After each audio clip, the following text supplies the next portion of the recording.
चर्चेत आला, आम्ही त्याचा पाठपुरावा करत आहे। त्यामुळे एक छोटीशी प्रास्ताविकता ही विकास लवांडे साहेबांच्या माध्यमातून इथं केली जाईल। सर्वांचं मी स्वागत करतो। पुणे कृषी उत्पन्न बाजार समिती ही एकेकाळी आशिया खंडातली सर्वात मोठी बाजार समिती मानली जात होती। फार मोठा टर्नओव्हर त्या बाजार समितीचा आहे आणि अशा या बाजार समितीमध्ये वेगवेगळ्या प्रकारे आर्थिक घोटाळे, अनियमितता, गैरव्यवहार, गैरकारभार सुरू असल्याच्या गेल्या 2 वर्षांमध्ये आपल्याच सर्व वेगवेगळ्या प्रिंट मीडियाच्या माध्यमातून वाचायला मिळत होत्या। मागच्या 2-3 वर्षातल्या सर्व वेगवेगळ्या वृत्तपत्रातील बातम्या वाचल्यानंतर आम्ही त्याच्यात माहिती घ्यायचा प्रयत्न केला, तर वेगवेगळ्या लोकांच्या तक्रारी आमच्याकडे जमा झाल्या।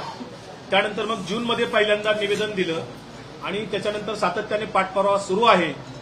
पाठपुरावा सुरू केल्यानंतर आदरणीय पवार साहेबांनी सुद्धा त्याच्यामध्ये लक्ष घातलं, खासदार सुप्रियाताई सुळे यांनी पण लक्ष घातलं आणि या सगळ्या माध्यमातून शेतकऱ्यांची कशी लूट होती आहे बाजार समितीतनं, हे सगळ्या गोष्टी निदर्शनास आल्यानंतर आज ही प्रेस कॉन्फरन्स घेण्याचं आम्ही रोहितदादा पवार यांच्याकडे जेव्हा विषय हा सविस्तर नेला, रोहितदादांनी याच्यातली अनेक गोष्टी माहिती पाठपुरावा करण्यासाठी प्रयत्न केले। परवाच आम्ही राज्याचे मुख्य सचिव यांना सुद्धा परवा रोहितदादांच्या नेतृत्वाखाली शिष्टमंडळ आमचं भेटलं। तर या सगळ्या वेगवेगळ्या गैरकारभार, भ्रष्टाचार आणि शेतकऱ्यांची होणारी आर्थिक लूट याला सगळ्या महायुतीचा कसा पाठिंबा आहे, पणन मंत्री असतील, पालकमंत्री असतील, पणन संचालक असतील, या सगळ्यांनी कसं हे सगळं डोळेझाक याच्याकडे केलेली आहे, या सर्व मुद्द्यावर आदरणीय पक्षाचे आमचे राज्याचे सरचिटणीस, युवा नेते आमदार रोहितदादा पवार यांना मी विनंती करतो, आपण सविस्तर मुद्देसूद याबद्दल आपलं विवेचन करावं। गुलटेकडी बाजार समिती म्हणजे पुणे कृषी उत्पादन बाजार समिती ही 1978 मध्ये स्वर्गवासी अण्णासाहेब मगर यांच्या पुढाकाराने झाली। त्या माध्यमातून इथं असणारे जे सर्व शेतकरी आहेत यांना खूप मदत या बाजार समितीच्या माध्यमातून झाली। इथं आपण जर बघितलं तर शेतकरी फळं, फुलं आणि वेगळे जे काही गोष्टी असतात इथे येऊन विकतात आणि त्यांना अतिरिक्त भाव हा मिळतो। पण गेल्या काही महिन्यांमध्ये आपण जर बघितलं तर इथं मोठ्या प्रमाणात भ्रष्टाचार सुरू आहे। याच्यामध्ये तिथे असणारे जे सदस्य आहेत ते सहभागी आहेत व त्यांना सहकार्य करण्यासाठी अधिकारी सुद्धा याच्यामध्ये सहभागी आहेत असं आमच्या सगळ्यांचं मत आहे। याच्यामध्ये कुठल्या कुठल्या प्रकारचा भ्रष्टाचार हा इथं चालू आहे याची यादी जर वाचायला लागलो तर परवाना घोटाळा इथं मोठ्या प्रमाणात होत आहे।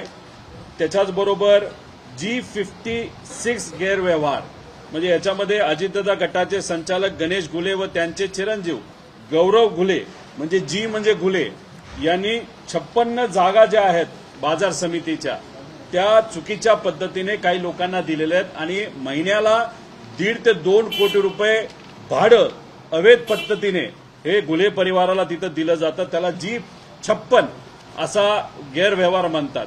परवाना घोटाळा म्हणजे याच्यामध्ये 900 ते 1000 हे अधिकृत हे परवानधारक आहेत, पण याच्यानंतर यांनी 4000 लोकांना हे अनधिकृत परवाने दिले। ह्याच्यात होतं असं की जे इल्लीगल परवानधारक आहेत ते शेतकऱ्याकडनं माल घेतात 5-6 रुपयाला आणि जे अधिकृत परवानाधारक आहेत त्यांना विकतात 7-8 रुपयाला। म्हणजे याच्यामध्ये शेतकऱ्याचं खूप मोठ्या प्रमाणात नुकसान होतं। त्यामुळे याच्यामध्ये परवाना घोटाळा आहे। त्याच्याचबरोबर पालकमंत्री साहेबांचं नाव हे सर्व सदस्य दिवसाढवळ्या वापरतात। पालकमंत्र्यांनी सांगितलं म्हणजे अजितदादांनी आम्हाला हे सांगितलंय, अजितदादांनी आम्हाला ते सांगितलंय। त्यामुळे अजितदादांना आम्हाला विनंती आहे की हे जे सदस्य आहेत जे तुमच्या नावावर इथं मोठ्या प्रमाणात घोटाळा करतात, शेतकऱ्यांवर मोठ्या प्रमाणात अन्याय होतो, हे तुमचं नाव वापरतायत। या बाबतीत तुम्ही पालकमंत्री म्हणून, शेतकऱ्यांचे एक नेते म्हणून आणि या राज्याचे मुख्यमंत्री म्हणून या बाबतीत तुमचं काय म्हणणं आहे हे तुम्ही सांगा। यांना तुम्ही खरंच पाठराखण या लोकांची करत आहात तर याच्यामध्ये तुम्ही सुद्धा लक्ष देऊन आहात का या भ्रष्टाचारामध्ये, हे कुठेतरी सिद्ध होतं। त्यामुळे हे जे लोक तुमचं नाव वापरतात या बाबतीत तुम्ही स्पष्टपणे भूमिका पुढच्या काही दिवसामध्ये घेण्याची जरूरत आहे। त्याच्याचबरोबर मदतनीस ही संकल्पना पहिल्यांदाच इथं आलेली आहे आणि या मदतनीसला म्हणजे हे एजंट जी लोक आहेत त्यांचा वापर करून शेतकऱ्यांची लूटमार इथं मोठ्या प्रमाणात केली जाते। माथाडी संघटनेचं अस्तित्व आता खऱ्या अर्थाने इथं धोक्यात आलेलं आहे. खूप मोठा भ्रष्टाचार त्याच्या बाबतीत चाललेला आहे आणि जो काही मदत जी लेवी आणि टॅक्स याचा फायदा हा माथाडी लोकांना व्हायला पाहिजे तो दुर्दैवाने तिथं होत नाही. त्याच्याच बाहेर काही जुन्या रोजंदारीमधील सेवकांच्या कायम नियुक्तीबाबत सुद्धा मोठ्या प्रमाणात भ्रष्टाचार करण्याचा विचार इथं असणारे लोक करत आहेत. फुल बाजारातील गाळ्यांचे वित्रीकरण जे झालेलं आहे ते सुद्धा वाटप जे झालेलं आहे ते इलिगल झालेलं आहे. याच्यामध्ये आहे बंद गाळ्यासाठी 1,00,000 रुपये महिन्याला भाडं घेऊन काही इतर लोकांना ज्याचं काही शेतकऱ्याची घेणं देणं नाही अशा लोकांना ते गाळे हे देण्यात आलेले आहेत. त्याच्याच बरोबर आपण जर बघितलं की विभागवार आडीत आणि खरेदी विक्रेत्याच्या बाबतीत जो काही निर्णय यांच्याकडनं गेलाय म्हणजे समजा जिथं बटाटा नाही तर हे जे विकलं जातं तिथं वेगळ्या काही गोष्टी विकल्या जातात आणि हे सगळं कन्फ्युजन तिथं असल्यामुळे शेतकऱ्यांचं मोठ्या प्रमाणात हा नुकसान तिथं कोट्यावधी रुपयाची लुटमार ही शेतकऱ्याची केली जाते. त्याच्याचबरोबर मुख्य बाजार आवारातील सर्व शौचालय बंद करून म्हणजे तिथं लोक इतक्या मोठ्या प्रमाणात येतात ते शौचालय बंद केले ते पाडले आणि तिथं वेगळ्या काही लोकांना धंदे करण्यासाठी देण्यात आले. त्याच्याच बरोबर बाजार आवारातील अनेक अवैध अतिक्रमण आता मोठ्या प्रमाणात चालले. त्याच्यामध्ये आपण बघितलं तर केस कापणाऱ्याला पण तिथं जागा दिलेली आहे, गुटखा विकणाऱ्याला पण जागा दिलेली आहे आणि मग तिथं शेतकऱ्यांच्या बाबतीतले विषय होण्याऐवजी नको ते विषय तिथं सुरू आहे आणि काही लोकांचं असं मत आहे की ड्रग्ज सुद्धा तिथं मोठ्या प्रमाणात विकलं जातं. त्यामुळे याच्यामध्ये सुद्धा लक्ष देण्याची जरूरत आहे. पार्किंगच्या नावाखाली लुटमार मोठ्या प्रमाणात केली जाते. 10 रुपये म्हणजे एकतर शेतकरी तिथे येतात, शेतकऱ्यांचा माल घेऊन जे काही गाड्या येतात त्यांना 1 रुपया सुद्धा लावला नाही पाहिजे. आता isakal.com आहे देशातील नंबर 1 ची मराठी न्यूज वेबसाईट. प्रत्येक अपडेटसाठी isakal.com ला नक्की भेट द्या. पण 10 रुपये लावले जातात पण त्याच्यावर 300 रुपये घेतले जातात आणि ह्याच्यामध्ये सुद्धा काही संचालक सहभागी आहेत असं आमच्या सगळ्यांचं तिथं मत आहे. सुरक्षा कर्मचारी नियुक्ती याच्यामधील मोठ्या प्रमाणात भ्रष्टाचार हा झालेला आहे. त्याच्याच बरोबर इतरही काही गोष्टी होतात आणि याच्यामध्ये जे संचालक आहेत ते गुंडांना घेऊन तिथं वावरतात. कुणी आंदोलन केलं नाही पाहिजे, विरोधात गेलं नाही पाहिजे म्हणून गुंडांचा वापर हा मोठ्या प्रमाणात केला जातो. तिथं असणाऱ्या काही व्यापाऱ्यांनी सीपी साहेबांना पत्र लिहिलं की गुंड मोठ्या प्रमाणात इथं वावर करतायत, धमक्या देत आहेत. सीसीटीव्ही मध्ये सुद्धा फुटेज जे आले ते देण्यात आलं पण सीपी साहेबांनी त्याच्यामध्ये लक्ष घातलं. 2 दिवस बरं वाटलं पण परत 3ऱ्या दिवशी गुंडागर्दी मोठ्या प्रमाणात त्या ठिकाणी सुरू झालेली आहे. त्याच्याचबरोबर स्वच्छता कॉन्ट्रॅक्टमध्ये सुद्धा मोठ्या प्रमाणात भ्रष्टाचार झालाय आणि आमचा सगळ्यांचा अंदाज आहे हा 200 कोटी रुपयापेक्षा जास्तचा भ्रष्टाचार आहे. आम्ही पुराव्यासकट बोलतोय. याच्यामध्ये समजा अजितदादांना आक्षेप घ्यायचा असेल तर त्यांनी त्याच्यामध्ये घेऊ शकतात पण मी अजितदादांना विनंती करतो तुमचा स्वभाव आम्हाला माहिती आहे, तुम्ही याच्यामध्ये लक्ष घालाल पण फक्त घालण्यासाठी घालू नका. हा जो भ्रष्टाचार होतोय त्याच्यावर लवकरात लवकर कारवाई होणं महत्वाचं आहे. जगताप नावाचे जे डीडीआर आहेत त्यांना म्हणजे ज्यांच्यावर आम्ही आक्षेप घेतला विकास भाऊ आणि काही सामाजिक कार्यकर्ते ज्यांच्यावर आक्षेप घेतला यांनाच हे जे काही इन्व्हेस्टिगेशन सुरू आहे, चौकशी सुरू आहे त्याचे प्रमुख बनवले. मग आम्ही सीएस साहेबांना भेटलो. सीएस साहेबांना काही दिवसांपूर्वी भेटल्यानंतर हे जगताप आता कारण देत आहेत की आता आम्हाला याच्यातून बाहेर निघायचंय म्हणजे त्यांना आजारपणाचं का कशाचं कारण देऊन ते याच्यातून बाहेर निघतात. पण जगताप नावाची जी व्यक्ती आहे त्यांनी सुद्धा याच्यामध्ये काय भ्रष्टाचार केलाय हे कुठेतरी सिद्ध झालं पाहिजे. त्याच्याचबरोबर हे पुरं जे काही पुरावे विकासभाऊ लवांडे आणि तिथे असणाऱ्या काही लोकांनी दिलेत याच्यामध्ये खोलात जाऊन एक इन्व्हेस्टिगेशन होणं महत्वाचं आहे आणि ते लवकरात लवकर त्या ठिकाणी झालं पाहिजे. पणन संचालकांनी 7 जुलै 2025 ला महाराष्ट्र कृषी उत्पादन खरेदी विक्री विकास व अधिनियम 1900 चे कलम 40 याच्या अंदर तपासणी सुरू केलेली आहे पण त्याचा कुठेही काही निकाल अजून लागला नाही. उच्चस्तरीय होणं महत्वाचं आहे. त्यामुळे 200 कोटी रुपयाचा भ्रष्टाचार या पुणे एपीएमसी मध्ये झाला असं आमच्या सगळ्यांचं मत आहे. जे कुठले पत्र आम्ही दिलेले आहेत त्याच्यावर काय कारवाई सरकारकडनं केली जाते हे आम्ही बघणार आहोत आणि खास करून अजितदादा या बाबतीत काय करतात याच्याकडे आमचं खास लक्ष आहे.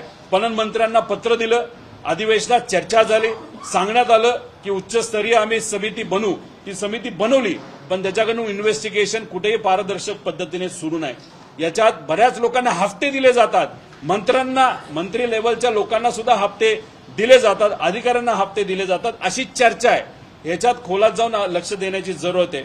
मी पणन मंत्री महोदयांना विनंती करतो, अजितदादा जे पालकमंत्री आहेत, कडक नेते आहेत, ते कुठेही चुकीच्या पद्धतीने काय गोष्टी होत असतील तर ते मान्य करणार नाही अशी आमच्या सगळ्यांची अपेक्षा आहे। ते याच्यामध्ये लक्ष घालतील अशी आमची भावना आहे। जर पुढच्या 15 दिवसात सरकारकडनं, अधिकाऱ्यांकडनं याच्यामध्ये कुठेही काय कारवाई झाली नाही तर आम्ही शेतकऱ्यांच्या वतीने मोठं आंदोलन हे पुणे एपीएमसी मध्ये करणार आहोत आणि दूध का दूध, पाणी का पाणी हे आम्ही 100% तिथं करू।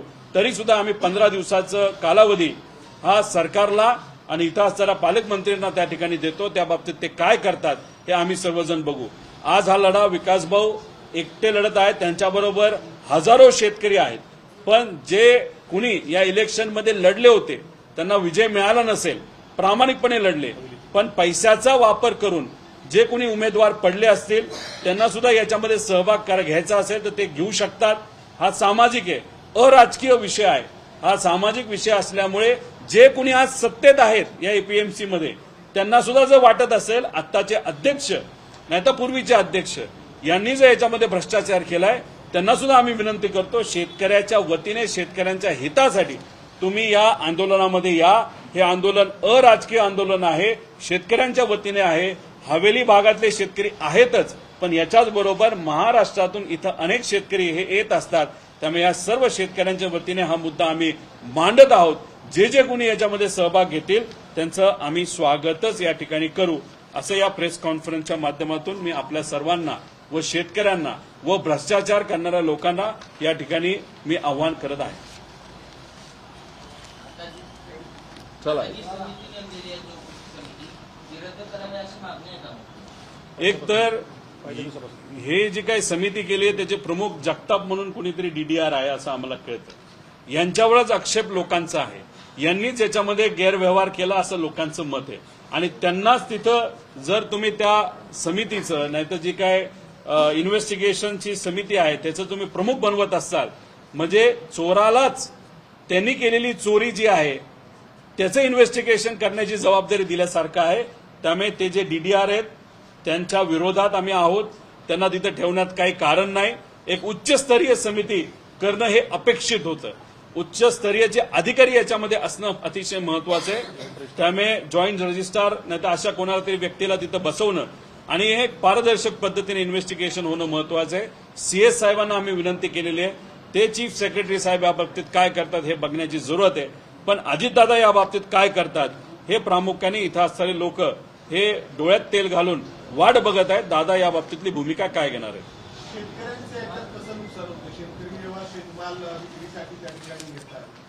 परवाना घोटाळा जेव्हा असतो तेव्हा जे काय अधिकृत परवाना धारक आहेत यांच्याकडे जेव्हा शेतकरी विकतो त्यांच्यामध्ये एक वेगळ्या प्रकारची स्पर्धा होते, पण जे अनधिकृत परवाना दिला जातो, जी पट्टी खऱ्या अर्थाने शेतकऱ्याला मिळायला पाहिजे, शेतकरी तिथं येतो, काही लोक त्यांना घोळका करतात आणि मग आम्हालाच विकलं पाहिजे, आम्हालाच तुम्ही विका।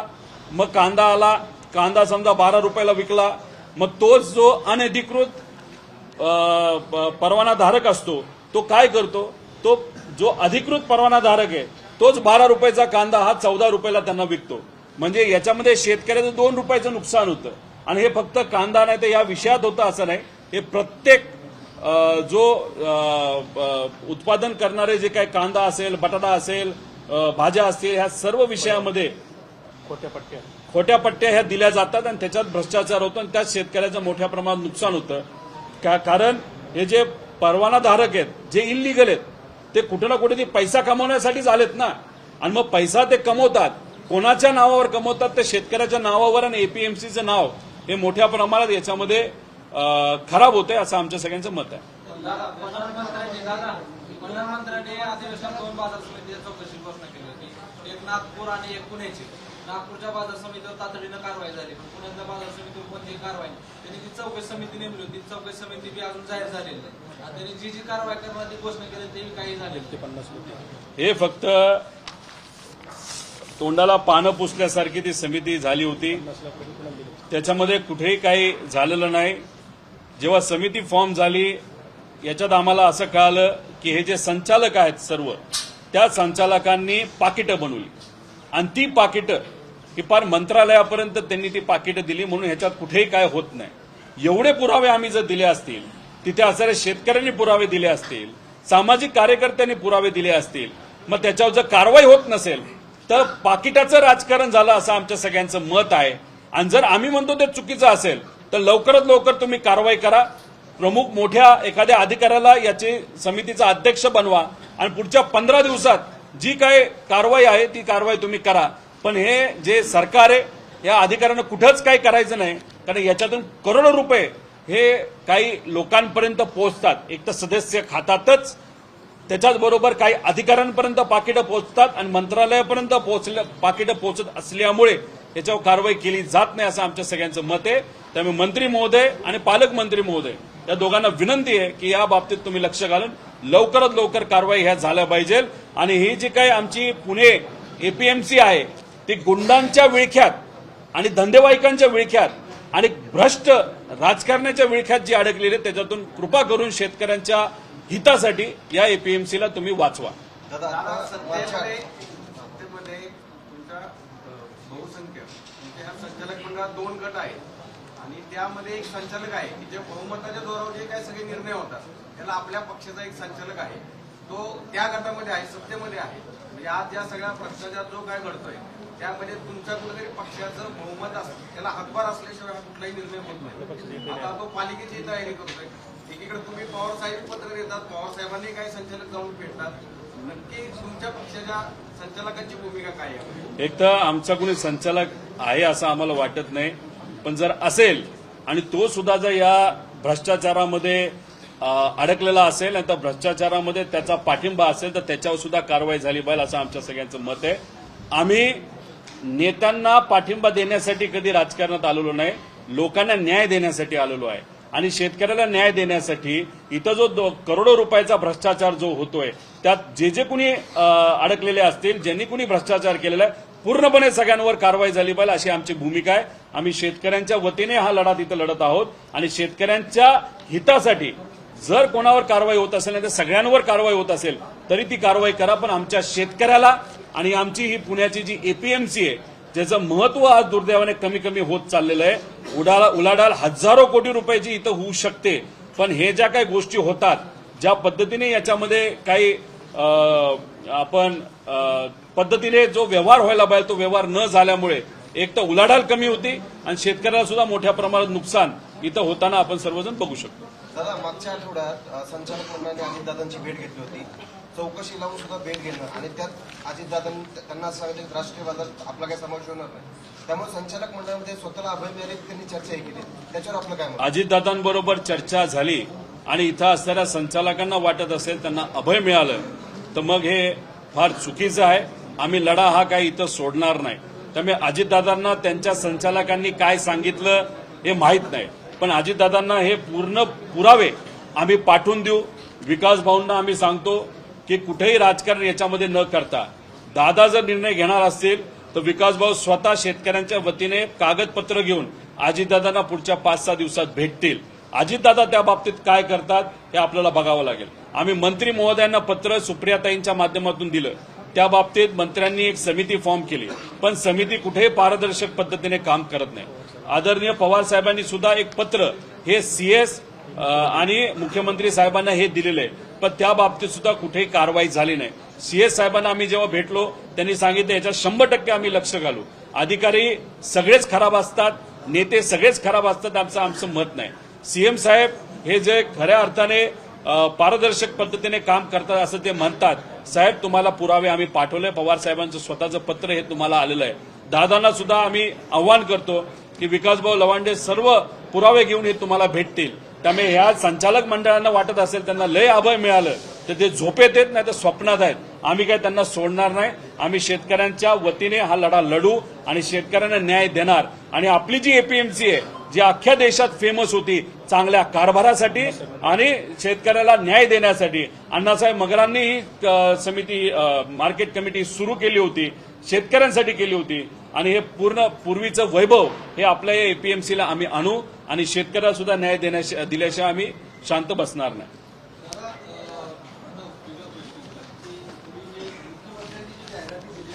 तो मुद्दा याच्यात अजून कोणाला काय प्रश्न आहेत का? एपीएमसीच्या अनुषंगाने असेल तर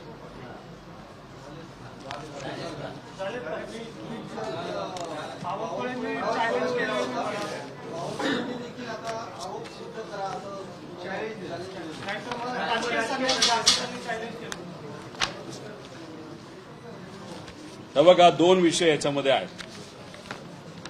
एक तर 2 दिवसापूर्वी देवाभाऊ नावाची जी जाहिरात सर्व पेपरच्या पहिल्या पानावर ही देण्यात आली होती.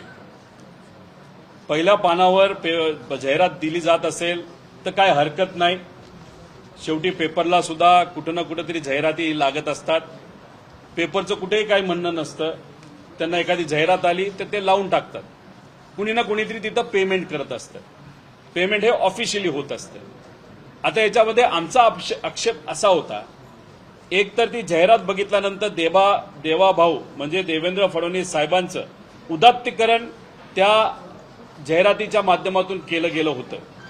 कदाचित देवेंद्र फडणवीस साहेबांना या बाबतीत कुठं माहीत पण नसेल, पण फक्त नेत्याला खुश करण्यासाठी काही लोकांनी तो पराक्रम केला असं आम्हाला म्हणणं आहे.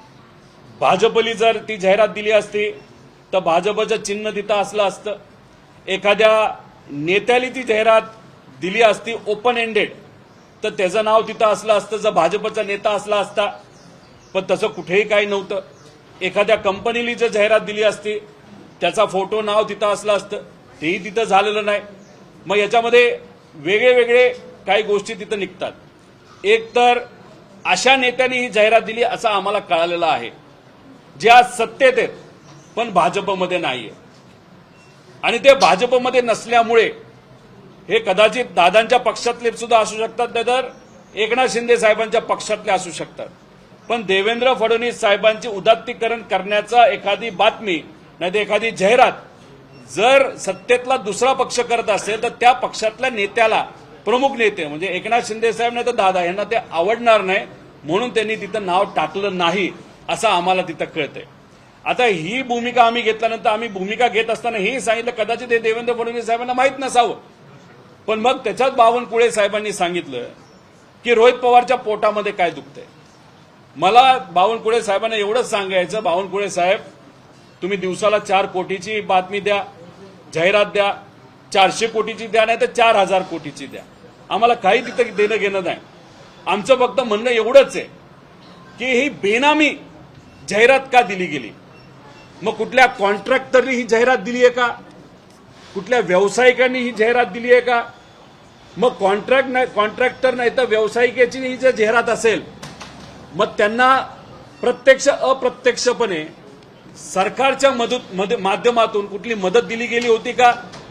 कारण एका बाजूला शेतकरी आत्महत्या करतायत, एका बाजूला कॉन्ट्रॅक्टर छोटे मराठी मध्यमवर्गीय कॉन्ट्रॅक्टर आत्महत्या करतायत, पण दुसऱ्या बाजूला कोट्यवधी रुपयाची ही जाहिरात केली जाते, ती सुद्धा बेनामी जाहिरात ही त्या ठिकाणी केली जाते. मग याच्यामध्ये कुणी जाहिरात दिली हे तुम्ही सिद्ध करा नाही तर तुम्ही पब्लिश करा. पण तेवढं धाडस तुमच्यामध्ये नसेल. या विषयामध्ये बोलत असताना आम्ही काय सांगितलं की बावनकुळे साहेब हे महसूल मंत्री आहेत. महसूल मंत्री बावनकुळे साहेब असताना त्यांनी एका कंपनीला महसूल मंत्री म्हणून 90 कोटी रुपयाचा फायदा करून दिला. तो कसा फायदा करून दिला तर काही महिन्यांपूर्वी आपण जर बघितलं तर बावनकुळे साहेबांचा जो विभाग आहे तो जो रेव्हेन्यू विभाग आहे त्याच्यामध्ये त्यांच्याच एका नेत्याने म्हणजे आमदाराने बावनकुळे साहेबांना मंत्री म्हणून प्रश्न विचारला होता. काय प्रश्न होता की म्हणजे ते आमदार कोण होते तर ते काय नाव त्यांचं लोणीकर, बबनराव लोणीकर हे परतूरचे आमदार आहेत. त्यांनी त्यांना प्रश्न केला होता. प्रश्न काय केला होता, अधिवेशनाचा विषय हा. त्यांनी प्रश्न केला होता की शेवगाव पंढरपूर या पालखी दिंडी मार्गाचे काम कंट्रॅक्ट मेगा इंजिनिअरिंग. आता मी पुरावा सुद्धा दिलेला आहे. मेगा इंजिनिअरिंग कोण तर भाजपला सगळ्यात जास्त पैसा हा जो काही इलेक्शन बॉन्डच्या मदतीने दिला होता, जर कुठल्या कंपनी दिला होता ते मेगा इंजिनिअरिंग. मेगा इंजिनिअरिंगली तहसीलदारली म्हणजे 2 तालुक्याचे तहसीलदार आहेत, यांनी दोघांनी मिळून 90 कोटी रुपयाचा दंड लावला होता.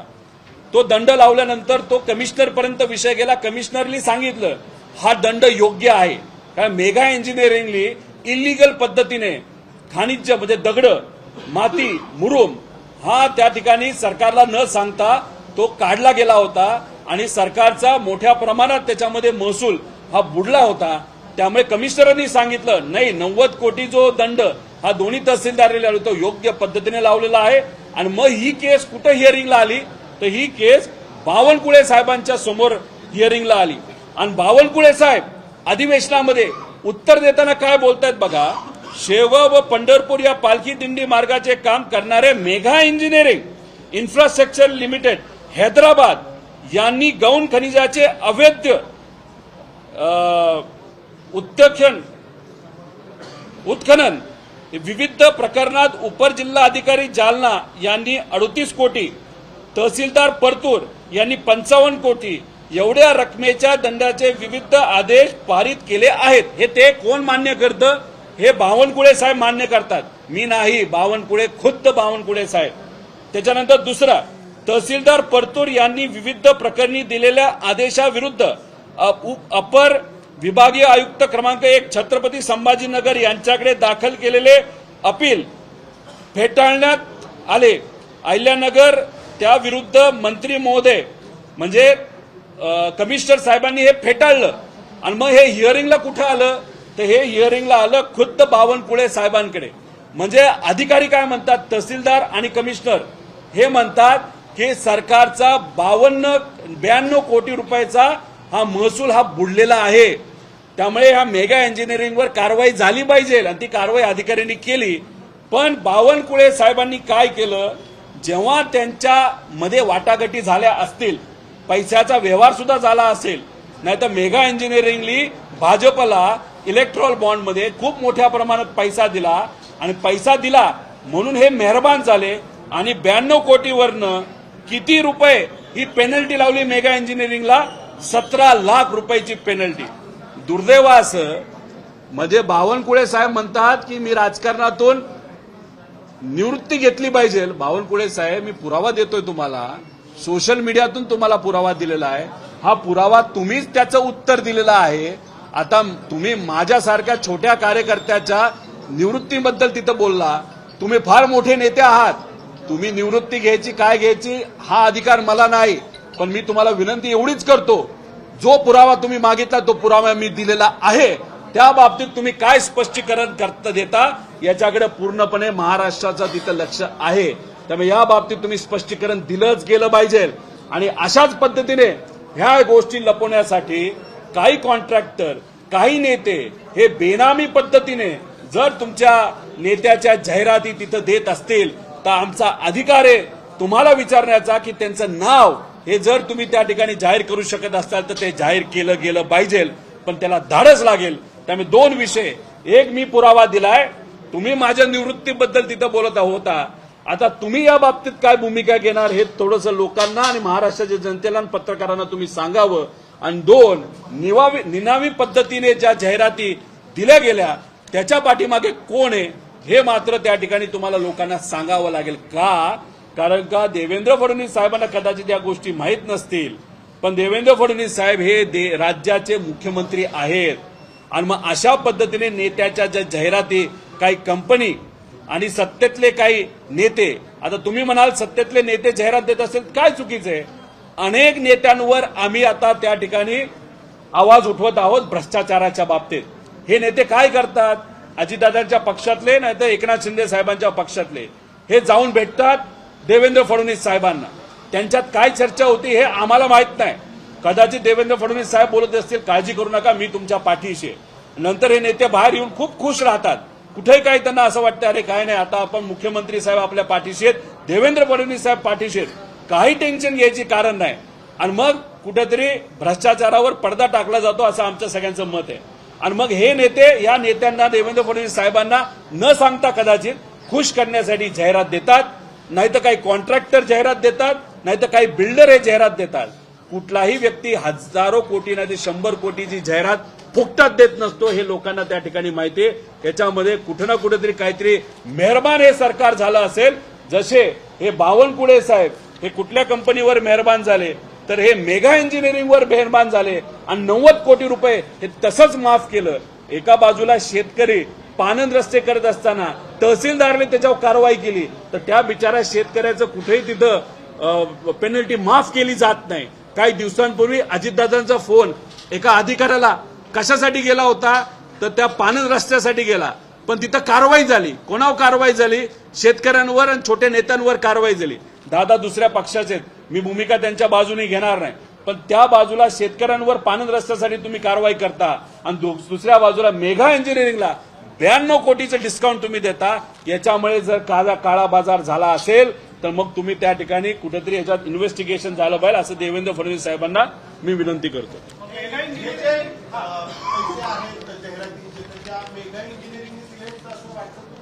याच्यामध्ये पैसे वेगळ्या वेगळ्या लोकांनी दिलेत असं कळतंय. आधी मला असं कळालं होतं काही नेत्यांनी दिलेत, पण कदाचित काही नेत्यांनी तर दिलेच आहेत, पण याच्यामध्ये काही कॉन्ट्रॅक्टर आहेत, काही बिल्डर आहेत, त्यांनी सुद्धा या जाहिरातीला पैसे दिलेले आहेत. कुठलाही कॉन्ट्रॅक्टर आणि बिल्डर काय हवेत पैसे देत नसतो. कुठं ना कुठेतरी लाभ व्हावा म्हणून, नाही तर लाभ झालाय म्हणून अशा पद्धतीने पैसा तिथं दिला जातो. आणि मग हा खर्च करोडो रुपयामध्ये, मला तर वाटत होतं 20 कोटीपर्यंत हा खर्च आहे. काल नाशिकला गेलो होतो, तिथं बऱ्याच गावांमध्ये तालुका लेवलला सुद्धा पोस्टर लागलेत, म्हणजे राज्यभर पोस्टर लागलेत, तालुक्याला पोस्टर लागलेत, जिल्ह्याला पोस्टर लागलेत, शहरात लागलेत, ग्रामीण भागामध्ये लागलेत, एअरपोर्टवर जाहिराती दिसतात, पेपरमध्ये जाहिराती दिसतात, आपल्याला इतर ठिकाणी जाहिराती दिसतात, सोशल मीडियावर जाहिराती दिसतात. हा खर्च 100 ते 200 कोटीच्या आसपास खर्च हा झालेला आहे. आणि जर एवढी लोक मेहरबान एका नेत्यावर होतात, ते फुकटात कधी होत नसतं, हे आपल्या सर्वांना तिथं माहिती आहे. ह्याच्यामध्ये नक्कीच काय ते काळा बाजार झाला असं आमच्या सगळ्यांचं मत आहे.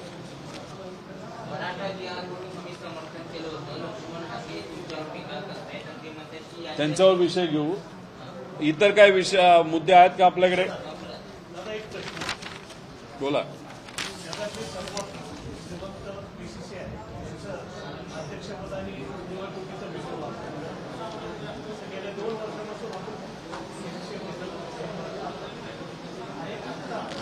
अधिकारी तिथं आहेत ते 70 वर्षाच्या वर, त्यामुळे भाजप यांनी राजीनामा दिला.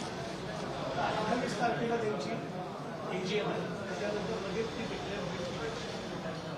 आपल्या डोक्यात काही विचार आहे का की इलेक्शनला त्या उभं राहायचं? आता मी महाराष्ट्र क्रिकेट असोसिएशनचा अध्यक्ष आहे. सर्व आमचे मतदार, ज्याच्यामध्ये डिस्ट्रिक्ट, क्लब आणि लाईफ मेंबर यांच्या सगळ्यांच्या आशीर्वादाने, पवार साहेबांच्या पाठिंब्याने, तसंच अजय शिर्के भाऊंच्या सपोर्टली मी अध्यक्ष झालेलो आहे.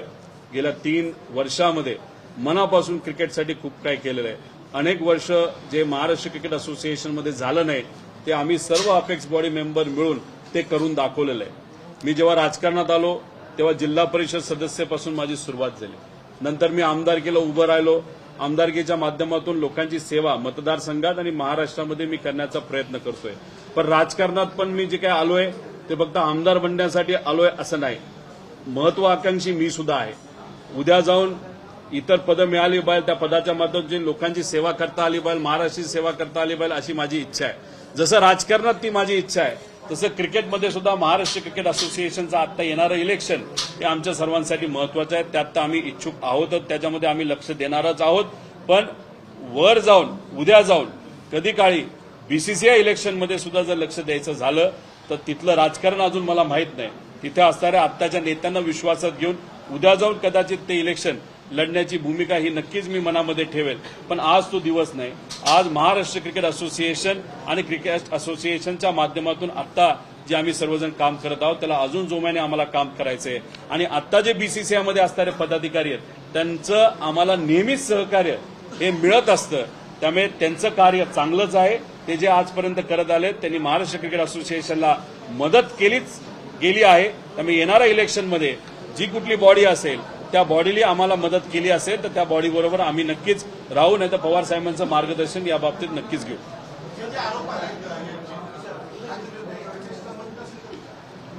तुम्ही एवढे महाराष्ट्राचे सगळे दौरे करतात, सगळ्यांच्या गाठी भेटी, कार्यकर्त्यांच्या गाठी भेटी करतात, त्यांना मार्गदर्शन करतात.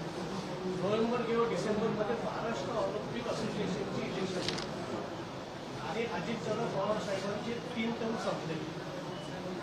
त्या बाबतीत काय विचार?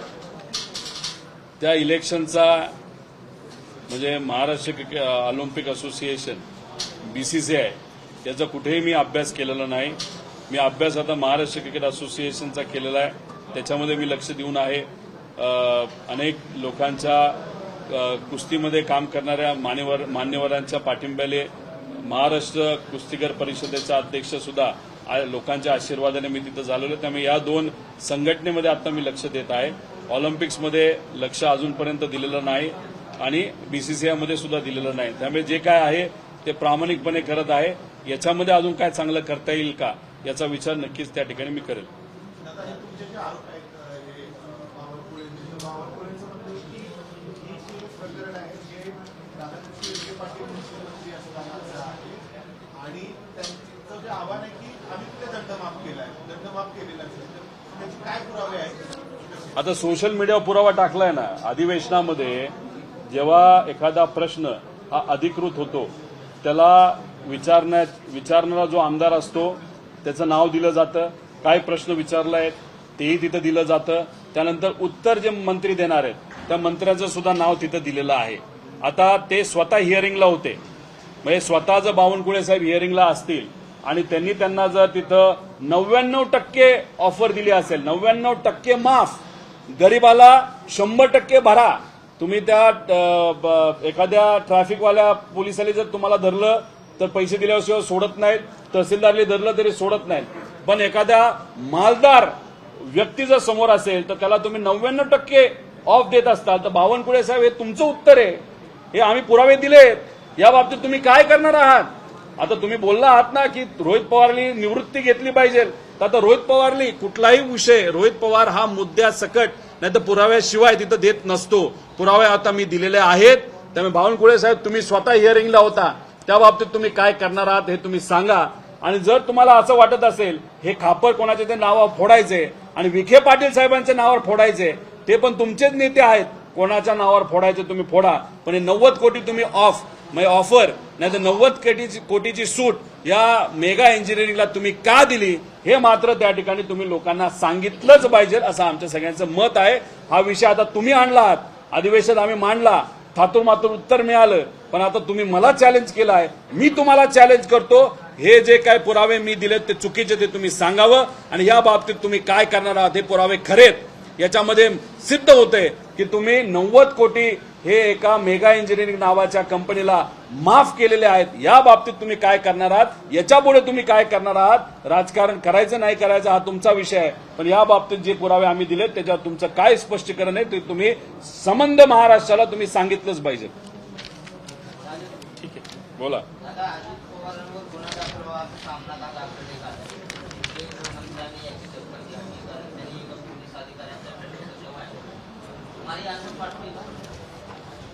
एक तर तुम्ही समजून घ्या की याच्यामध्ये जेव्हा हा व्हिडिओ आम्ही सर्वांनी बघितला त्याच्यामध्ये अधिकारी ज्या तिथं आहेत त्या त्यांची भूमिका योग्य पद्धतीने बजावत आहेत. अधिकारी चुकल्यात असं मी कुठेही तिथं बोलणार नाही. अधिकाऱ्यांनी योग्यच ती कारवाई त्या ठिकाणी केली. गफलत ही कदाचित कुठं झाली, कारण शेवटी आमचं मत आहे की आज जे विषय व्हायला पाहिजे ते विषय कुठले घेतले पाहिजे तर शेतकरी, कष्टकरी, विद्यार्थी, युवा, महिला सुरक्षितता. पण आपण जर चर्चा बघितली तर चर्चा हे अजितदादा असं का बोलले. एक तर अजितदादांची हिंदी कच्ची आहे, अजितदादा हिंदीमध्ये बोलले आणि अजितदादा हिंदी बोलत असताना हिंदी कशा पद्धतीने दादा बोलले हे तुम्हाला माहिती आहे. म्हणजे हिंदीमध्येच गडबड झाली आणि त्या गडबडीमध्ये मोठी गडबड झाली आणि त्या गडबडीमुळे अजितदादा अडचणीत आले असं आमचं सगळ्यांचं मत आहे. याच्यामध्ये अधिकारीही चुकले नाहीत आणि दादांची सवय आम्हाला असल्यामुळे मी दादांची काही बाजू घेतो असं नाही. दादांचा स्वभाव मला माहिती, दादा जिथं चुकतात तिथं आम्ही बोलत असतो, मी जिथं चुकतो तिथं दादा बोलत असतात. पण जे खरे ते खरे, दादाचा स्वभाव बघता त्यांची ती बोलण्याची स्टाईल आहे. आता मराठी तिथं काय त्या अधिकाऱ्यांना कळत नव्हतं, हिंदी बोलायला गेले आणि गडबड तिथंच झाली आणि त्यामुळे कुठेतरी त्या ठिकाणी अडचणी झाल्या. पण अमोल मिटकरींनी जी भूमिका घेतली ती चुकीची घेतली. तुम्ही कुठल्याही अधिकाऱ्यांवर अशा पद्धतीने आक्षेप घेऊ शकत नाही. त्यामुळे त्यांना तिथं माघार घ्यायला लागली. काय झालं त्यांच्या पक्षामध्ये दादांनी भूमिका घेतली, दादा बोलले. त्यानंतर सर्व इतर नेत्यांनी भूमिका घेतली. त्यानंतर अमोल मिटकरींनी ट्विट केली. दादांना खुश करण्यासाठी घेतली का कशासाठी माहित नाही, त्यात ते चुकले. त्यानंतर अजितदादांना स्वतः ट्विट करावे लागले. त्यांनी माफी मागितली. अप्रत्यक्षपणे असं जाणवतं. मग कदाचित दादा मिटकरींना बोलले असावेत, कान पकडले असावेत, मग मिटकरींना माघार घ्यावं लागेल. त्या पक्षामध्ये काय झाले, गोंधळ झालेला आहे. कोण काय भूमिका घेते कुठेही तिथं कळत नाही.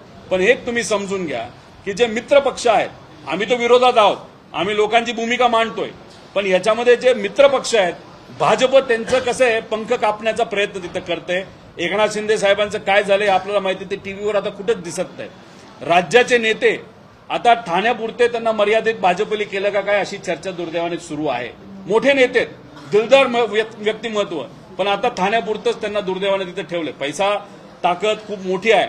आणि दादांच्या बाबतीत बोलायचं झालं तर दादांचे सुद्धा हळूहळू तिथं कुठेतरी पक्षाला अडचणीत आणण्याचा प्रयत्न केला जातो. आता हे बघा, एक शेफाली वैद्य नावाच्या महिला आहेत. ह्या कशाच्या आहेत तर ह्या मला असं वाटतं की एक त्यांचं पुस्तक येतं भाजप पुरस्कृत. तुम्ही एअरपोर्टवर गेला तर यांचं एक पुस्तक असतं, ते सगळ्या एअरपोर्टवर तुम्हाला दिसेल आणि रेल्वे स्टेशनला दिसेल. त्याच्या या शेफाली वैद्य ह्या तिथं त्याच्या लेखिका आहेत. त्यांनी काय डायरेक्ट दिलंय की how is ANI explanation. Ajitdada speaks, you openly threaten a lady officer, try to stop her from doing her duty आणि splash your deputy CM card. It was blatant misuse of power and you don't even have decency to apologize. This is shameful. मग यांनी कोणाला लिहिलं? देवेंद्र फडणवीस, अमित शाह साहेब या सगळ्यांना लिहिलं. कोण आहे त्या? या भाजपच्या विचाराच्या एक लेखिका आहेत. ते भाजप पुरस्कृत एक पुस्तक आहे. ते पुस्तक स्वतः ते छापतात आणि त्याच्यातून कोणाला टार्गेट केले तर दादांना. आमचं काय मत आहे की आज शेतकरी आत्महत्या करतायत, आज शेतकरी, कष्टकरी, युवा, विद्यार्थ्यांचे अनेक प्रश्न प्रलंबित आहेत. या विषयामध्ये आपण अडकून बसलोय. म्हणजे भाजप काय करते, मित्र पक्षाला अडचणीत आणण्यात आणि त्यांना त्यांचे पंख कापण्यात या राजकारणात गुंतलेले आहेत. अरे पण मूलभूत प्रश्न या महाराष्ट्राचे प्रलंबित आहेत, त्यात गरीबाला अडचण होते, याच्याकडे मात्र कोणी लक्ष देत नाही. त्यामुळे आम्ही जी भूमिका घेत आहोत ती भूमिका अशीच आहे की जिरवाजिरवीमध्ये अडकण्यापेक्षा महाराष्ट्राचे हित मनामध्ये ठेवून कार्य जर केलं ना या तीन नेत्यांनी तर महाराष्ट्राचं भलं होईल. पण ह्याच्यामध्ये नाही, एकामेकाच्या जिरवण्यामध्ये सर्व गुंतलेत असं आमचं स्पष्ट मत आहे.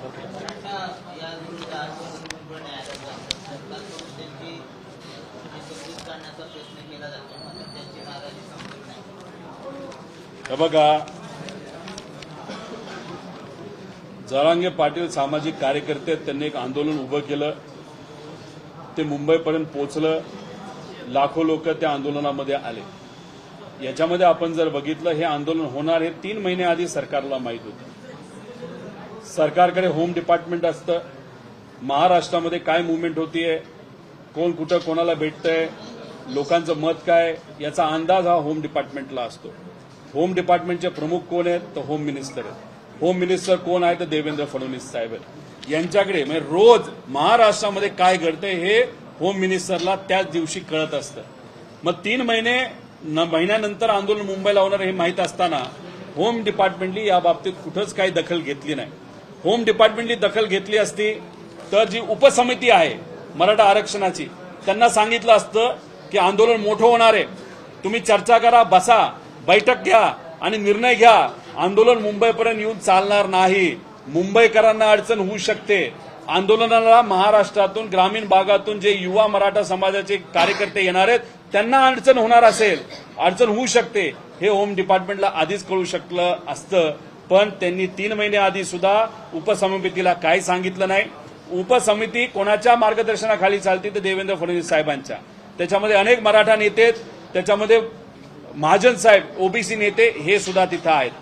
आता खरं तर समावेशक आणि सगळ्यांना न्याय देणारा जर तिथं निर्णय घ्यायचा असता आणि महाराष्ट्रामध्ये शांतता ठेवायची ही भूमिका सरकारची असली असती तर तिथं भुजबळ साहेबांना सुद्धा समितीमध्ये घेता आलं असतं. कारण का सत्ताधाऱ्यांची ती समिती आहे. पण त्यांना का बाहेर ठेवलं हे देवेंद्र फडणवीस साहेबांनाच माहिती आहे. आम्हाला त्यातलं काय घेणं देणं नाही, आम्हाला काही त्यातलं कळत नाही, कारण आम्ही सत्तेत नाही. आता 3 महिने असताना सुद्धा त्याच्यावर तुम्ही काहीच करत नाही. जुन्नरला जेव्हा आंदोलक येतात, जुन्नरवरनं मुंबईकडे निघतात, किती लोक येणार हे माहीत असताना महानगरपालिकेला कुठंच काही सांगण्यात आलं नव्हतं. तिथं कुठेही बाकी इतर डिपार्टमेंटला सांगण्यात आलं नव्हतं. मुंबईपर्यंत म्हणजे आंदोलनापर्यंत जे ठिकाणी आझाद मैदान तिथं लाखो लोक येतात, तरी सुद्धा 4 दिवस 5 दिवस दखल घेतली जात नाही. उपसमिती चर्चा करत नाही. उपसमिती चर्चा कधी करते, जेव्हा हायकोर्ट त्या बाबतीत लक्ष घालतं. तिथं जिथं हायकोर्टचे प्रमुख आणि त्यांच्याबरोबर साठे नावांच्या ज्या जज आहेत त्या जेव्हा त्याच्यामध्ये लक्ष घालतात, त्यानंतर उपसमिती आंदोलकांना भेटते, त्यानंतर चर्चा होते. चर्चेला तिथं कोण येतं तर जयकुमार गोरे जो ओबीसी नेता आणि मंत्री आहेत. मग महाजन साहेब ओबीसी नेता आहेत, जयकुमार गोरे ओबीसी नेता आहेत, बाकी इतर मराठा समाजाचे नेते आहेत, त्यानंतर देवेंद्र फडणवीस साहेब मुख्यमंत्री आहेत. हे सर्व मिळून एक निर्णय घेतात जो जरांगे पाटलांना सुद्धा मान्य आहे, तिथं असणाऱ्या कार्यकर्त्यांना मान्य आहे, ओबीसी नेत्यांना मान्य आहे. आणि मग GR काढला जातो. तज्ज्ञांचं मत त्याच्यामध्ये आहे, तो GR काढला, त्यातून काही लोकांना फायदा होईल असं नाही, तो तज्ज्ञांचा विषय झाला. हे सगळं होऊन लगेच काय केलं जातं, दुसऱ्या दिवशी तिथं ओबीसी समाजाची एक उपसमिती केली जाते. केली जात असेल तर आमचा विरोध नाही. आमचं मत आहे, ओबीसी आणि मराठ्यामध्ये जो वाद लावला जातो आणि त्याच्यावर भाजप आणि सत्तेतले लोक जे पोळी भाजत आहेत, हे योग्य नाही. सर्व समाजाला न्याय देण्याची भूमिका ही सरकारची असावी. पण सरकार काय करते, मुद्दामून ओबीसी विरुद्ध मराठा असं वातावरण या महाराष्ट्रामध्ये करते. त्यात लोकसभेला पोळी भाजण्याचा प्रयत्न केला, विधानसभेला पोळी भाजण्याचा प्रयत्न केला, यश काही प्रमाणात आलं. आणि आता स्थानिक स्वराज्य संस्थेचे इलेक्शन डोळ्यासमोर ठेवून त्याच्यामध्ये सुद्धा ओबीसी मराठ्यात वाद लावत जे मूलभूत प्रश्न आहेत महाराष्ट्राचे, शेतकऱ्याचे, महिलांचे, ज्याच्यामध्ये सर्व समाजाचे महिला, सर्व समाजाचे शेतकरी, कष्टकरी, युवा, विद्यार्थी येतात, त्यात मात्र त्या ठिकाणी लक्ष सरकार देत नाही. पण मराठा विरुद्ध ओबीसी असा वाद मात्र हे सरकार मुद्दामून लावते, असं आमचं ठाम मत आहे.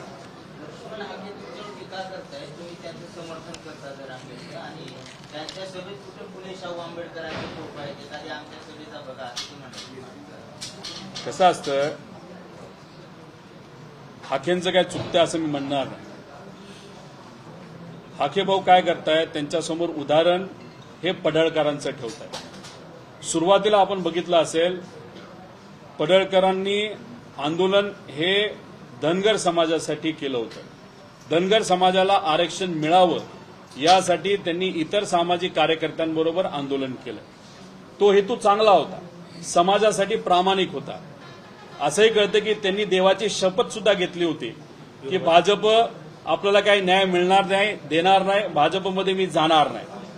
भाजपची खासियत आणि देवेंद्र फडणवीस साहेबांची खासियत आहे, बहुजन समाजाचे नेते हेरायचे, त्यांना घ्यायचं आपल्याकडे, त्यांना सांगायचं की पवारांच्या विरोधात बोलायला सुरुवात करा आणि तुम्ही जर पवारांच्या विरोधात बोललात तर तुम्हाला मंत्रिपद दिलं जाईल. तर श्री बिरोबाची शपथ घेऊन सुद्धा पडळकरांनी काय केलं, देवेंद्र फडणवीस साहेबांबरोबर आले, भाजपत आले, पवारांच्या विरोधात बोलायला लागले आणि मग मोठे नेते झाले भाजपच्या अनुषंगाने. आणि मग त्यांना काय मिळालं तर त्यांना आमदारकी मिळाली. आता लक्ष्मण हाकेंचं चुकत अशासाठी नाही की त्यांनी त्यांच्या समोर टार्गेट कोण घेतलंय तर पडळकरांसारखं मला बनायचंय म्हणून. आता हाके काय करतायत तर हाके आज पवारांच्या विरोधात बोलतायत.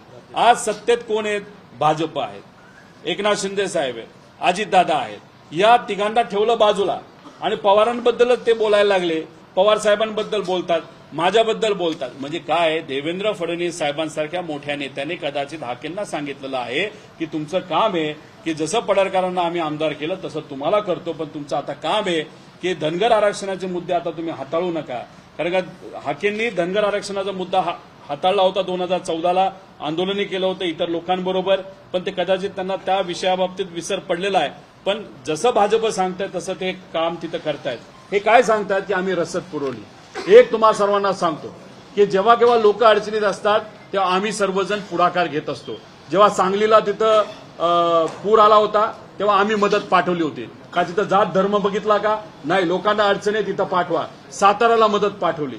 आज महाराष्ट्रामध्ये जेव्हा तिथं कोरोना आला होता तेव्हा माझ्या कंपनीने स्वतःहून, जेव्हा तिथं सॅनिटायझर होत नव्हते, सर्व मंदिरात सर्व प्रशासनाला, पोलीस असू द्या, नाहीतर तहसीलदार असू द्या, नाहीतर आपले धार्मिक स्थळं असू द्या, नाहीतर कलेक्टर, सगळ्यांना आपण तिथं मदत पाठवली. 2014ला सुद्धा जेव्हा बारामतीमध्ये धनगर आरक्षणाचा मुद्दा हा पेटला होता, तिथं धनगर समाजाचे लोक एकत्रित बसले होते. कदाचित त्यावेळेस सरकार हे आमचं होतं, पण समाज बांधव तिथं बसलेले आहेत. त्यांना प्यायचं पाणी आणि इतरही सेवा कुणी दिल्यात तिथं असणाऱ्या लोकांना तुम्ही विचारा. मग त्या तिथं असणाऱ्या हाके असतील, पडळकर असतील, या लोकांना कळेल त्यावेळेस मदत ही तिथं असणाऱ्या समाज बांधवांना कुणी केली. आम्ही म्हणत नाही, आम्ही कोणाचं नाव घेत नाही, पण तिथे असणाऱ्या प्रामाणिक धनगर समाजाच्या कार्यकर्त्यांना तुम्ही विचारा मदत कुणी केली, हे सिद्ध होईल. त्यामुळे हे जे काय हाके आज बोलतायत हे भाजपची भाषा बोलतायत. त्यांना आमदार व्हायचे म्हणून समाजालाही ते विसरलेत आणि विचारालाही विसरलेत. फक्त काय करतायत की पवारांच्या विरोधात बोलून फक्त देवेंद्र फडणवीस साहेब नाही तर भाजपने सांगितलेले शब्द त्यांच्या मुखातून बाहेर निघतात. हे मात्र त्या ठिकाणी आपल्या सर्वांना बोलावं लागेल. जरांगे म्हणाले की आता जशात कसं उत्तर देऊ, तुम्ही जर आमच्या जीआरला आव्हान देत असाल तर आम्ही ओबीसीच्या जीआरला आव्हान करू. आता आम्ही शांत बसणार नाही. परत एकदा ओबीसी मराठा वाद जो आहे तो महाराष्ट्रात पेटतोय. एक तर सरकारची काय इच्छा आहे हे सरकारने बोलून दाखवावी. सर्व समाजाला विश्वासात घेऊन मार्ग काढणं ही सरकारची भूमिका असावी. पण देवेंद्र फडणवीस साहेबच पुढे आपल्याला दिसत आहेत. एकनाथ शिंदे साहेब, अजितदादा कुठं गायब झालेत हे कोणाला दिसत नाही. जेव्हा काही दिवसांपूर्वी देवाभाऊ नावाची जाहिरात आली त्याच्यामध्ये देवेंद्र फडणवीस साहेबच दिसतात, बाकी कुणी दिसत नाही. आता याच्यामध्ये काय आहे की याच्यामध्ये मराठा समाजाला सुद्धा न्याय दिला गेला पाहिजे आणि आमच्या सगळ्यांची भूमिका आहे की ओबीसीच्या आरक्षणाला कुठेही हात तिथं लावला गेला नाही पाहिजे. पण हा मार्ग जर आपल्याला ही अडचण जर सोडवायची असेल तर सगळ्यांना माहिती आहे की हा विषय आपल्याला पार्लमेंटमध्ये सुटू शकतो. आपल्याला तिथं अध्यादेश काढावा लागणार आहे, त्याच्यामध्ये कायद्यात दुरुस्ती करावं लागणार आहे आणि ती दुरुस्ती झाल्यानंतर नक्कीच हा मार्ग हा कोर्टात टिकणारा जे आरक्षण आहे मराठा समाजाला हे तिथं मिळू शकतं. पण आमचं मत एवढंच आहे की वाद घालून समाजामध्ये वाद घालून मग एक ओबीसी नेता तयार होणार, एक मराठा नेता तयार होणार, मग उद्या जाऊन आता जे धनगर समाजाचे सामाजिक कार्यकर्ते त्यांचा वेगळा विषय असणार आहे. उद्या जाऊन कदाचित आपले अजून वेगळा मुद्दा हा कुठं तिथं घेईल आणि हे वाद वाढतच जाणार आहे. पण ह्याच्यामध्ये होते असं की शेतकऱ्यांच्या अडचणीबद्दल कुणी बोलत नाही, बेरोजगारांच्या बद्दल कुणी बोलत नाही. आज विद्यार्थ्यांचे प्रश्न आहेत, महिला सुरक्षिततेचा विषय आहे. पुणे घ्या, नाशिक घ्या, छत्रपती संभाजीनगर घ्या, रोज खून होत आहेत, त्याबद्दल मात्र कुणी बोलत नाही. पण ही जी चर्चा आहे ती फक्त जातीवादाकडे दुर्दैवाने जाते आणि ही महाराष्ट्राच्या हिताची आहे असं आम्हाला वाटत नाही.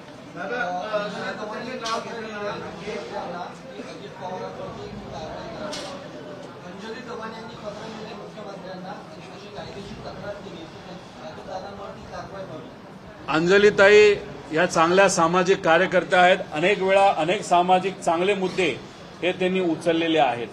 खरं तर माझी अपेक्षा होती की जेव्हा आम्ही सिरसाट साहेबांचा मुद्दा घेतला, अंजलीला दमानिया ताई ज्या आहेत त्यांनी सिडकोच्या बाबतीत सुद्धा पत्र हे मुख्यमंत्री साहेबांना लिहायला पाहिजे होतं. जेव्हा आम्ही काय भाजपचे मुद्दे घेतले तेव्हा सुद्धा आमची अपेक्षा होती दमानिया ताईंनी तसंच एक पत्र मुख्यमंत्री साहेबांना लिहायला पाहिजे होतं त्या करप्ट नेत्यांच्या विरोधात. पण कदाचित ते मुद्दे घेत असताना त्यांच्याकडे जे काय कागदपत्र येतात तेच ते मुद्दे घेतात. त्यामुळे आमचं मत आहे की जेव्हा लोकांच्या हितासाठी तुम्ही लढत असतात तेव्हा तुम्हाला निवडक होऊन चालत नाही, तुम्हाला सिलेक्टिव्ह राजकारण नाही तर सिलेक्टिव्ह समाजकारण करून चालत नाही. जो कोणी चुकतो त्याच्या विरोधात तुम्ही लिहा. दादा चुकलेत असं तुम्हाला वाटतंय, तुम्ही दादांच्या विरोधातलं पत्र तुम्ही मुख्यमंत्री साहेबांना दिलं, ठीक आहे, तो तुमचा विषय. पण सिरसाट पण चुकलेत, तोही मुद्दा तुम्ही द्या. आता ही जाहिरात जी आली आहे देवेंद्र फडणवीस साहेबांची, त्यात कदाचित देवेंद्र फडणवीस साहेब नसतील पण करोडो रुपये देऊन ही जाहिरात दिली, त्याच्याबद्दल सुद्धा मुख्यमंत्री नाही तर प्रधानमंत्री साहेबांना पत्र लिहायला काय हरकत नाही. त्यामुळे जे काय होते ते जे लिहितात तो त्यांचा विषय असला, पण मला असं वाटतं की लिहित असताना कोण कुठं चुकत असेल त्यांच्या विरोधात आणि कुठेही पार्टी आणि व्यक्ती न बघता ते पत्र लिहिणं हे जास्त महत्वाचं आहे. आणि नक्कीच ते येत्या काळामध्ये सर्वांच्याच विरोधात जो कुणी चुकलाय त्यांच्या बाबतीत ते विरोधातलं पत्र हे वर लिहितील अशी अपेक्षा आपण करूया. तुम्ही जे दमानियांना भाजपच्या नेत्यांबाबत पुरावे दिले होते तर काय केलं त्यांनी, काय केलं पुढे नाही करतील. अपेक्षा अशी नाही की लगेचच्या लगेच ते करतील. उद्या जाऊन कदाचित ते मुद्दे घेतील. आम्ही जेव्हा जे मुंडे प्रकरण होतं ह्याचं ज्ञानेश्वरी मुंडेताईंचं, तेव्हा दमानियांनी सुद्धा तो मुद्दा तिथं घेतला. तिथं जे काही SIT फॉर्म करायची होती, अधिकाऱ्यांना आणायचं होतं, हे आम्ही मुद्दे मांडले होते, त्यांनी मांडले आणि त्यानंतर ते प्रेशर येऊन त्यांनी तिथं मुख्यमंत्र्यांनी ते मान्य केलं. पण आमचं मत आहे की चूक जो कोणी करतो, आता बावनकुळे साहेबांची चूक मी पुढे आणली आहे. दमानियाताईंना सुद्धा माझा सोशल मीडिया त्या बघत असाव्यात, तर त्यांना सुद्धा मी आव्हान करतो की बावनकुळे साहेबांचा मुद्दा जो मी आणलेला आहे त्याच्यामध्ये सुद्धा अप्रत्यक्ष प्रत्यक्षपणे आपण जर बघितलं, मेगा इंजिनिअरिंग नावाच्या कंपनीला 90 कोटीचं डिस्काउंट हे मंत्री महोदयांनी दिलेलं आहे. त्यामुळे दमानियाताईंना मी विनंती करतो तोही मुद्दा त्यांनी तिथं उचलावा.